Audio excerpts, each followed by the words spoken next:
Welcome guys! Sa video ito ay tuturuan ko kayo kung paano magtono ng ating RD o rear derailleur. Pero bago yan, huwag kakalimutan na mag-like, share, and subscribe. Salamat!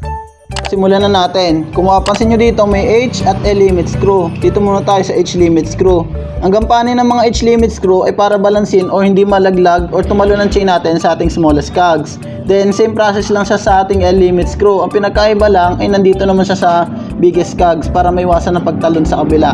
Ito naman si B limit screw. Ang gawain naman nito ay para sa proper alignment ng ating pulley or spacing dito sa ating biggest cogs.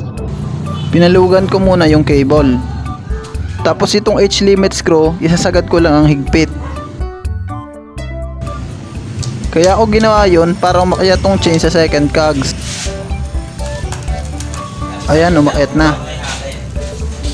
Saka ako naman dadaan-daanin luwagan ng H limit screw para bumaba ang chain. Pagbaba, pihitin nyo lang hanggang makuha nyo yung pinakamagandang timpla, yung walang nasabit.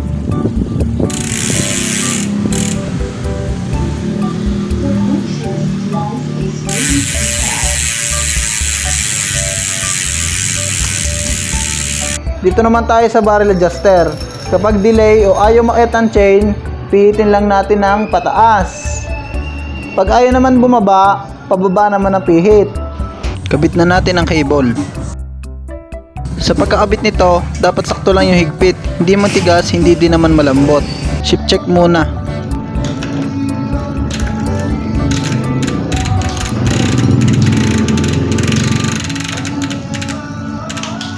Ayan, may nakiskis. Pag galing taas, di nag-ship pababa, meron nakiskis. Pumihit lang kayo ng pababa sa barrel adjuster. Yun, wala na. Tingin ko ulit itaas, then baba. So, okay na, wala nang nakiskis. Ganito naman ang mangyayari kapag sinip niya siya sa highest cogs nang wala sa timing ang L limit screw. Ganito style ng pagtotono ko dyan. Pinipihit ko lang ng sagad ang L limit screw. Ngayon mga idol, dahil nga sinagad ko yung L limit screw, ang mangyayari naman dyan, kahit anong pihit nyo dito, hindi nyo mapipihit yan. Ang gagawin ko naman idol dito, unti-untiin ko tong pihitin, habang pinipisil ko naman din pa unti-unti yung shifter.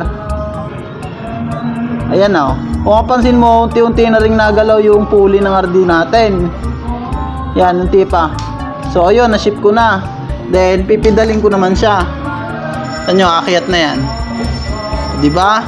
Ngayon, hindi na tumatalon yung chain natin. Sa B-screw naman mga idol, pipihit lang tayo dito gamit ang screwdriver. Then gagamit tayo ng 5mm Allen key. Dito natin isusukat yung lapad or spacing ng ating cog sa pulley. Kagaya ng ganito. Ship check.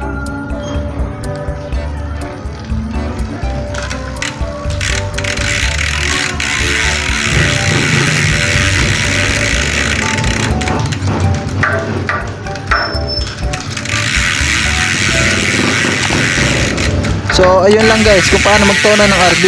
Kung may katanungan kayo, malaya kayo mag-comment at huwag kalimutan na mag-like, share, and subscribe. Salamat.